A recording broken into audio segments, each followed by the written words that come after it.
Durin's woken up. Let's go see how he's doing.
Hello, you two. I'm glad you got my letter. Durin's awake and waiting on the bench over there. I'm here if you need help. Just give me a shout. Don't worry about us. We'll be fine. Oh, hey, you two. I just remembered what happened right before I passed out. Thanks for holding me back. I shudder to think what might have happened if you hadn't.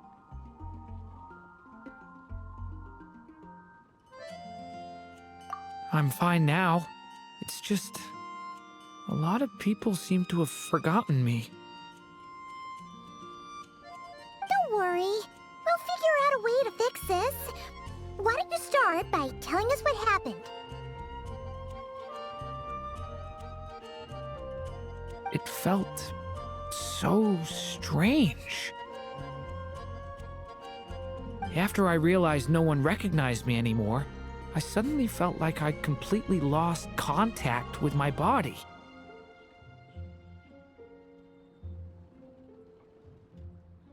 Abyssal power lies sealed within this body I inhabit. So when I lost my connection to it, I lost control of that power too. It wasn't until I heard everyone calling my name that I was able to reconnect with my body.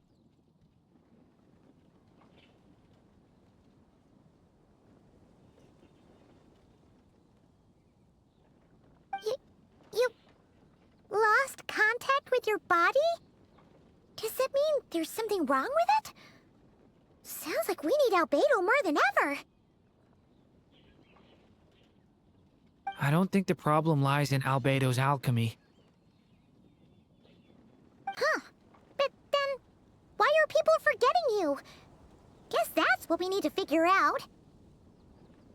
That means we need Alice for sure. But it's been ages and she still hasn't been in contact. Now would be a really good time for a hint. How could the story's budding branches even hope to reach beyond the towering walls? Leaving the castle, the witch went off in search of the tallest, grandest tree in the whole world. High up in the canopy of that tree, she sought a resting place, a refuge where the little sapling might take root. Go to that place, for it was there that the sapling felt its first breath of wind. Huh? Was that another clue? Does that mean the story isn't over yet? Leaving the castle. It just occurred to me. If this story is all about my own experiences, then wouldn't what happened after I left Simulanka be part of it too? But how could she possibly know exactly what would happen? And even if she did, how could we know when the story was complete? Yeah. Since we can't reach Alice right now, we'll just have to get to the bottom of this ourselves. But first, we gotta figure out where this riddle wants us to go. The tallest, grandest tree in the whole wide world. Huh. The only place that ever gave me that feeling was the one I ended up in right after leaving Simulanka. They had great coffee there, too. And so many books you'd never run out of things to read. Think about it. Our search in Mondstadt began in a library, right? Well, Sumeru City's got one of those too, and it's absolutely huge. What do you say? Should we try looking there? Huh. That does kind of make sense. And it's not like Paimon's got a better idea. Alright, let's just give Jean and the others a heads up first. Well, it sounds like you've got a plan, so I won't interfere. All I ask is that you stay safe. Albedo won't be back for some time, and until he is, we can't know for sure how dangerous Durin might be in his current state. I'm so sorry about Believe me, I'm not blaming you, and neither is anyone else here. If anything, it's the opposite. We're all just worried about you. Worried? Come with me. I want to show you something. As soon as they heard you were awake, they all hurried over to see how you were doing. You all came to see me? A little birdie told me you're working on finishing a storybook. So maybe all those people losing their memories is just a plot twist, waiting to be resolved. Miss Lisa, you always seem to know how to put my mind at ease. Please, everyone, don't worry about me. When I get back, I'll find a way to complete my mother's story, and the one we started, too.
Whew. After the library hunt in Mondstadt, it's not as if Paimon was expecting this to be easy. But this... yeah... this is something else. Where do we even begin? Even the clue this time seemed kind of cryptic. Yeah. Guess the best we can do is stay on the lookout for more weird things going on.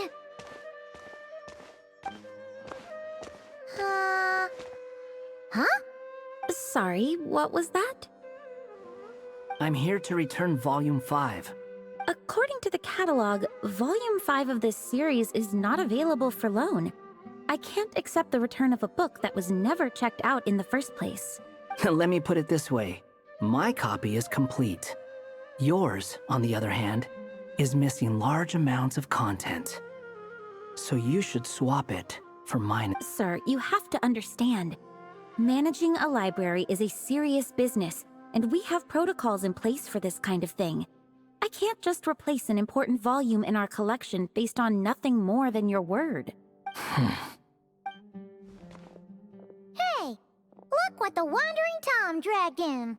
Oh, it's you. And, what is it you're doing here? I'm a traveling scholar, as you know. Isn't a library the most natural place for me to be? Well, the last time we saw you was all the way in Nodcry. Paimon just didn't expect to suddenly see you in Sumeru, that's all. There were some things I needed to come back and take care of. Some documents had gone missing, so I tracked them down, restored them to the original condition. And now, I'm here to return them. And considering what I'm planning to do next, it feels like a weight off my shoulders. What's going on with you, huh? You look like a kicked puppy. Hat guy. Ah, at least you haven't forgotten about me. What's that supposed to mean?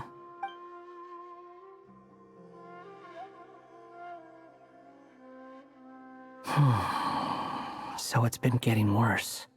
Sounds like you know something we d- After he left Simulanka, he spent some time traveling Sumeru with me. I was working on several texts at the time, and I stumbled upon something strange. Anytime Durin of Simulanka was mentioned, before long, the record would disappear.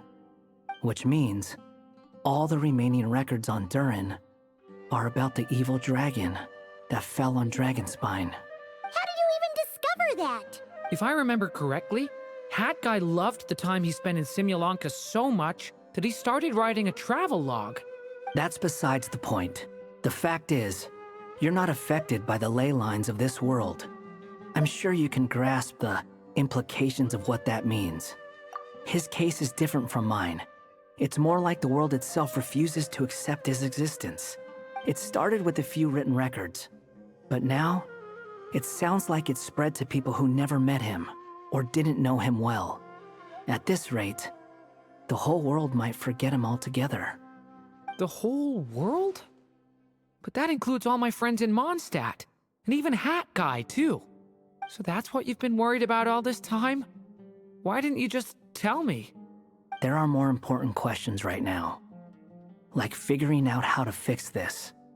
That mage clearly cared a lot about her child.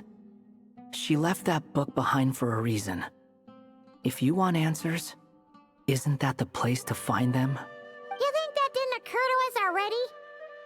Problem is, we need to find the memory that unlocks the next chapter first. Mind if I take a look? I just want to know what secrets this book is hiding. Besides, I've run into a bit of red tape, so I've got time. Of course. Be my guest. So,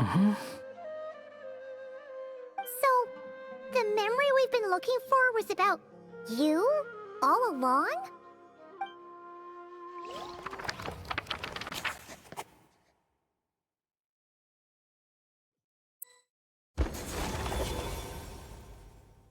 The little dragon became companions with a stray cat with dark blue fur. It was a friendship born of all they had in common. He left his castle at the stray's invitation, setting out to explore the world beyond its walls. There, he grew fond of the outside world, eager to make friends and share the story of his life. Taken by the dragon's story, the stray tried to write it down. But he soon realized that no matter how he tried, it would always warp into the evil dragon's tale.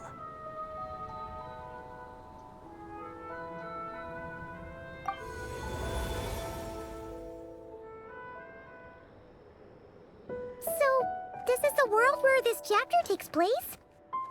Looks like we're at the top of some kind of gigantic tree. This one must be about what happened to me when I first arrived in Tevat. No wonder the memory that unlocked it was about Hat Guy. Most of my memories from that period were. Hold on. Anyone want to explain how I ended up looking like this? Maybe you've become a character in the story too. You see me as a stray cat? A wandering Tom, to be exact. You should count yourself lucky. Of all Durin's friends, your character is by far the most memorable. Maybe it's because I've known Hat Guy for longer, so my impression of him is more vivid than the others. Vivid? Then how come you haven't changed one bit? Guess that means the impression the traveler left was so vivid, it didn't need changing.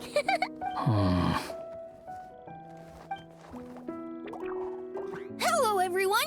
Ready for today's adventure? It's the storybook, Durin. Oh. So you're not playing yourself in this one? Does that mean the two of you have even more memorable roles to play? Where are we going today, kitty cat? Whatever. Just follow me. Same as always. Okie dokie! Can we chat along the way? If you have something to say, just say it. Was that seriously how the two of you communicated when you first got here? Yep. Anyway, how do we get ourselves out of here? Usually, the narrator gives hints to help us figure out what to do. Speaking of which, about time we got some of those, don't you think? The story's vines had woven themselves together into a giant tree, the boughs of which a little storyless dragon now paced, homeless among its leaves. He had to find a way to leave this place and set off in search of a home of his own. If he stayed, the world would erase him from its memory altogether. To leave this place? But where am I supposed to go? The little dragon felt completely lost. Just like the vines, the road ahead branched off into different directions, twisting and turning before disappearing into the mist. But as luck would have it, a prophetess waited up ahead. Perhaps she might know where each path might take him.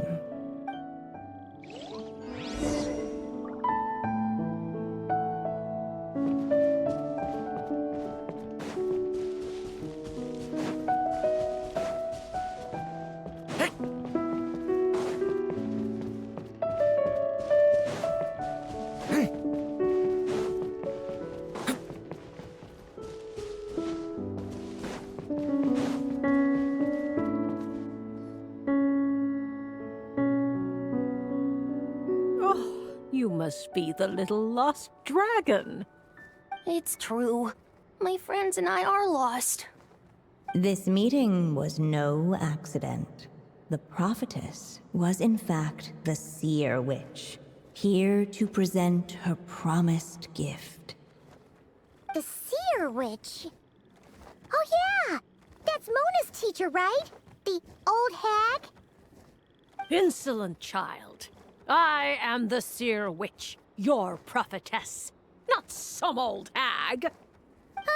Sorry!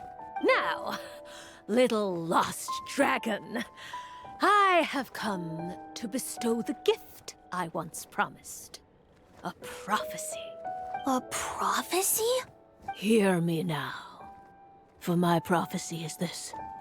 One day, the dragon from beyond the castle shall be reborn, and none may avert its coming. The wind took the prophecy and swept it off into the distance. And so, the little dragon was shown a path to wander. As far as I remember, once that alchemist from Mondstadt learned about the prophecy, he chose to stand with you against the evil dragon. So, what does any of this have to do with you being forgotten? Oh, wise witch of prophecy. Could we trouble you with another question? As enigmatic as she was elegant, the seer witch spoke no more, for her thoughts had long since returned to the starry firmament above. Just when we actually needed her. The seer witch was my mother's friend, so the prophecy she just gave should turn out to be helpful. Well, it's not like we've got better options. But if all we need to do is leave this place, which path should we take? Why don't we take a look around?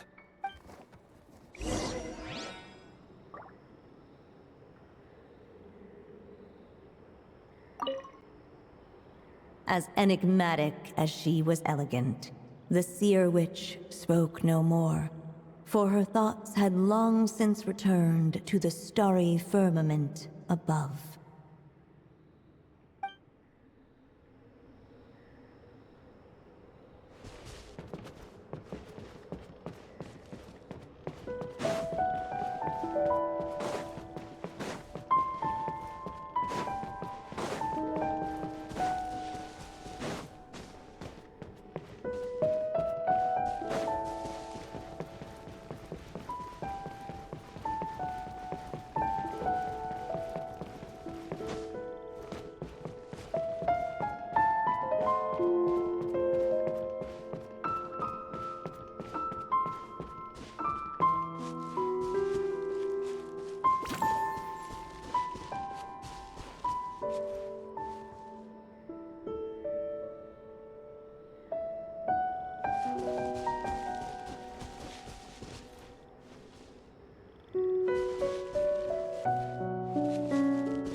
Looking back the way he had come, the little dragon saw a gentle glow, a warm light that reminded him of somewhere familiar. The castle his mother had built for him still stood tall as ever, and in the paradise behind its walls lingered many joys of the past. Its gates were always open for him, a haven where no tales of wicked dragons were told.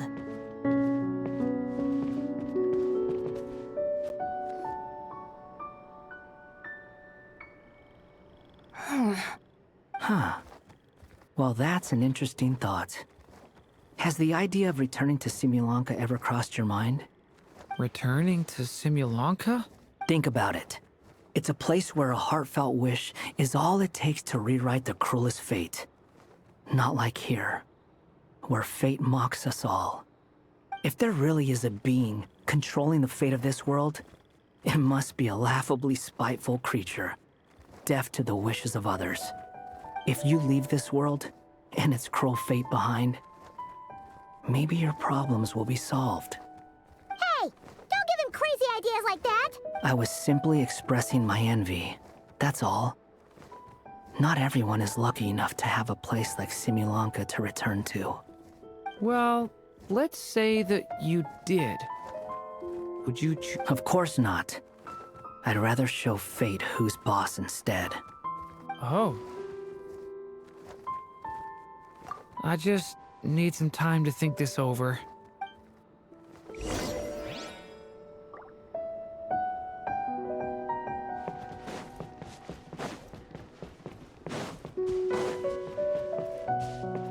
You really want to return to the castle, don't you, little dragon?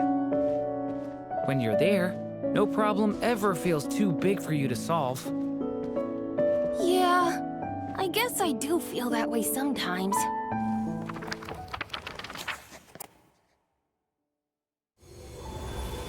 As the little dragon slipped back inside the castle's walls, the clamor of the outside world fell away.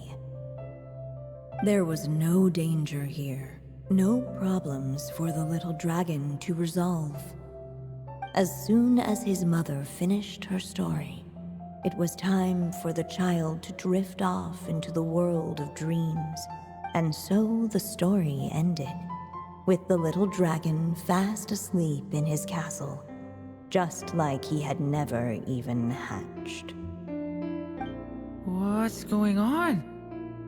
I feel so weak. Hey, what's happening? Durin, wake up! But this can't be how it ends. Durin promised to bring back everyone's memories.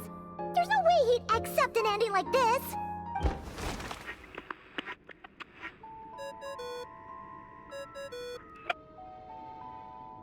Hello, children. If you're hearing this recording, it's because you've reached a certain ending. You may have noticed that little Durin's experiences have been written into the pages of this book. Well, you should know that in the same way, its ending will also be written onto him. So be careful. because triggering a bad ending could be somewhat problematic. Let me guess, you're upset that I didn't warn you earlier? Don't worry though, I've thought it all through. I built a very special feature into this book, just for you, the witnesses of this tale. So, go ahead, see if you can turn back the pages. If you're not happy with the ending you've reached, just flip back a few pages and let the tale unfold once more. Pretty incredible, huh? That's the power of magic.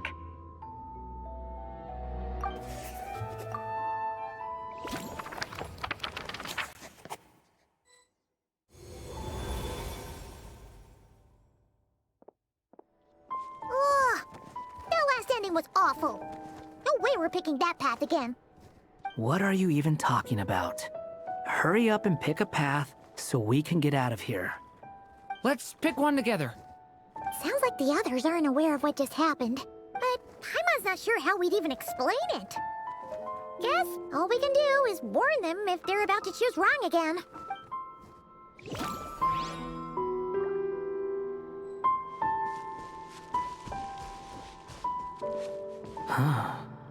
Looks like there's another path over here. The secrets he sought led the stray to discover another path forward, though it was overgrown with bristling thorns.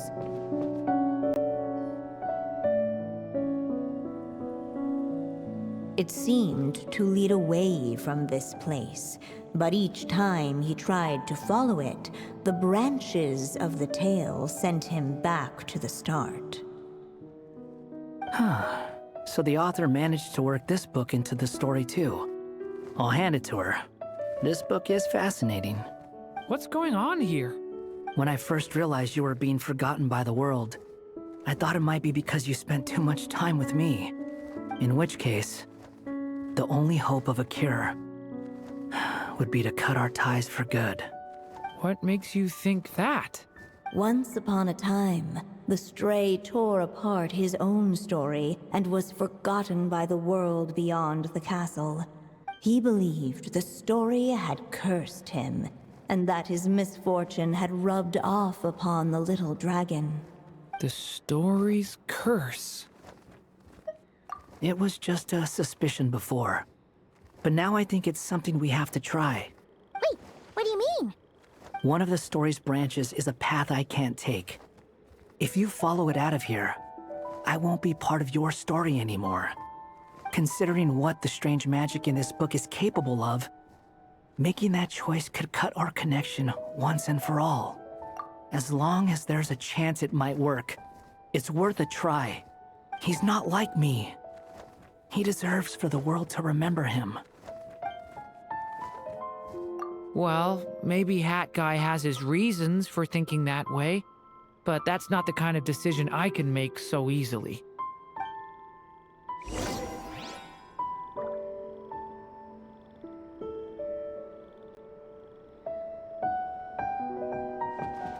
It's what my stray cat buddy thinks is best anyway.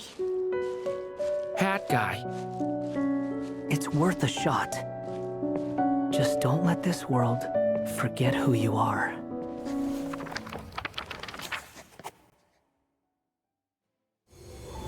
The little dragon left along the path his companion could not take. And from that point forth, the stray was no longer part of his story. Yet his memories of the stray were an indispensable part of his tale. With the stray gone, the story lost the very spark that had first set it in motion. In the end, the little dragon's story faded into nothingness, and in the world beyond the castle, only the evil dragon's tale endured. Who am I? Is this me? And so the story ended, with the little dragon fading from sight, leaving nothing but the evil dragon's shadow in his place. Oh no! But Durin!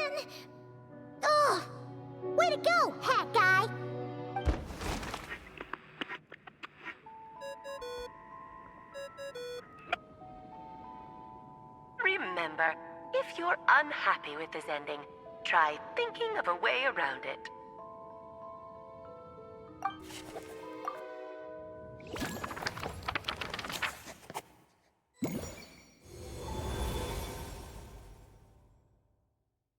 Uh-oh.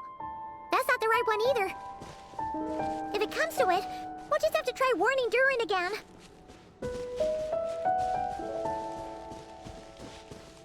The wind kept blowing, but the little dragon had not yet resolved to follow it. Before him lay a foggy path, and where it might lead he could not tell.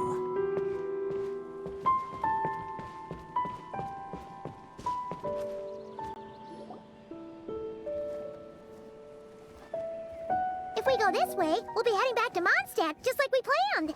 Out of all the options so far, this seems like the safest, right? At least we know what happens next. He helps stop the evil dragon from returning, gets a new body, makes a whole bunch of friends, who all just forget about him.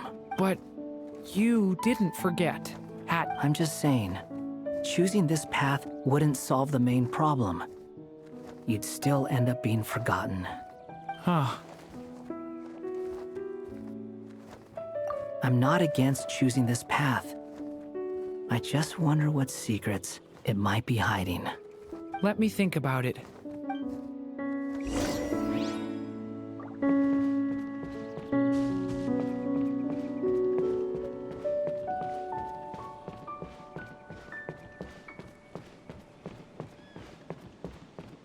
I still think you should keep going, little dragon. If you leave the castle, you can accomplish something amazing and make a bunch of friends along the way. Really? Then let's go! Unable to preserve his story, the little dragon wandered astray. Fortunately for him, a certain prophetess had left behind a prophecy to guide him. The wind took the prophecy and swept it off into the distance, and so the little dragon was shown a path to wander. Following the wind's guidance, the little dragon made his escape. In turn, the prophetess affirmed the little dragon's choice, leaving an extra secret as her parting gift.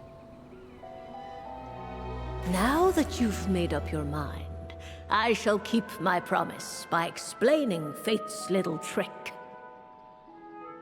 Long, long ago, the gods of the high heavens gave the world outside the castle a magic of its own.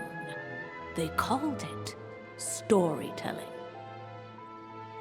It was a magic of almost unshakable power that governed how people met, grew close, and understood one another. Each person had a story meant for them and them alone, one whose ending was written in the heavens long ago. In truth, your story and the evil dragons are simply two versions of the same tale, and that is something the magic of storytelling cannot abide. Beyond the castle's walls, your story cannot take root, for the evil dragon's tale has done so already.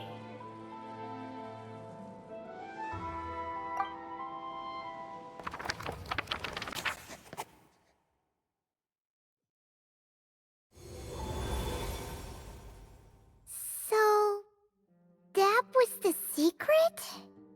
Huh. But what does that mean? You still don't get it? Simulanka Durin and Tevat Durin share a special kind of connection. Their fates are mirror images of one another. While they were in two separate worlds, there may have been some mutual influence, but their fates were independent. But when Simulanka Durin came to Tevat, a version of his fate already existed there. So, how can two fates exist at the same time? The answer is, they can't. The rules of this world don't allow it. You can't return a book you never checked out in the first place. So, what's Durin supposed to do? Those mages seem to have come up with quite the ingenious solution.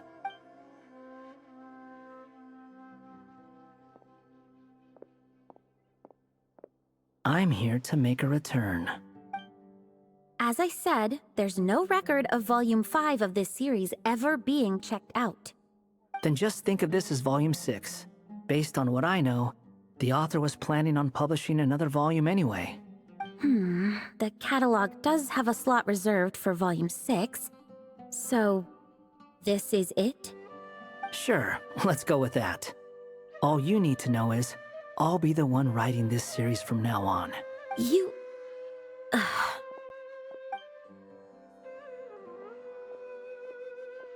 are you up to this time? Remember the red tape I mentioned before? Well, I just took care of it. Now, I guess you'll be off to see your alchemist friend? It should be pretty obvious by now. He has the answers you're looking for. Well, we do have a whole bunch of things to confirm with Albedo, that's for sure. But didn't Jean say he'd be gone for quite a while? I'll join you. Just let me know when it's time to go. Hat guy? Don't sound so surprised. I'm part of this story too, aren't I? I'm just playing my role. Well, yeah. But it's not that. I just feel like you want to help, but something's holding you back. When I first realized you were being forgotten by the world, I thought it might be because you spent too much time with me. I even thought cutting our ties might be the only way to fix it. Why would you think that?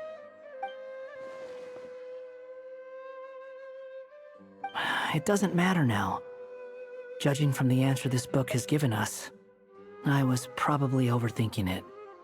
Just as well. With the ley lines rejecting him like this, the people who still remember him are his only remaining connection to this place. If that last fragile tie was broken, who can say what devastation his unbound body might unleash? And to think I'm one of the people keeping you here, instrumental in helping change your fate. Can't say I saw it coming. Well, if it's good enough for Hat Guy, it's good enough for me.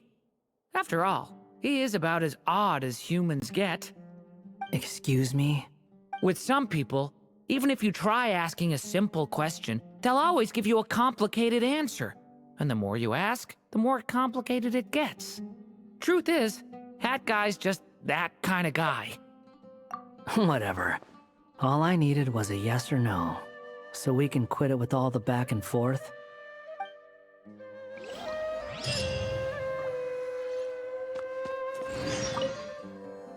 I'm sticking around for the next few days.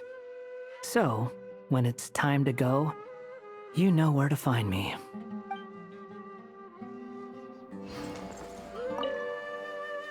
If you feel like stepping back into the story, just come find me.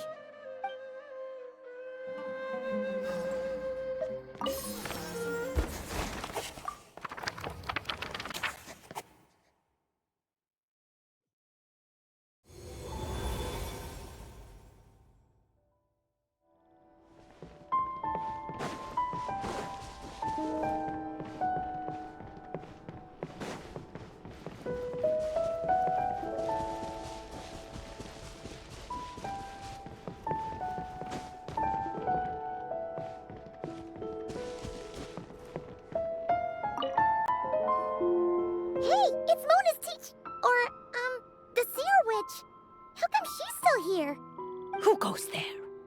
Can you not see? I am busy stargazing. Hey, since we've got the chance, why don't we ask her to read our fortunes too? After all, according to the book, her prophecies are meant to be super accurate. The only thing is, Paimon's not sure how we're gonna convince her to do that. How dare you? You take my fortune-telling for some kind of street performance? Sorry. Paimon's just curious how accurate it is. Very well, then. I'll show you what my wisdom can do. Come forth, Silver Sprite. Let me see what fate has in store for you.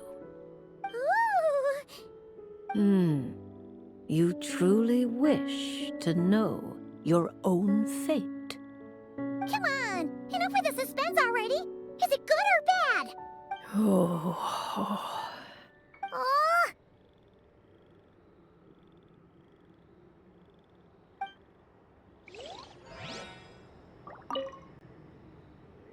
Oh.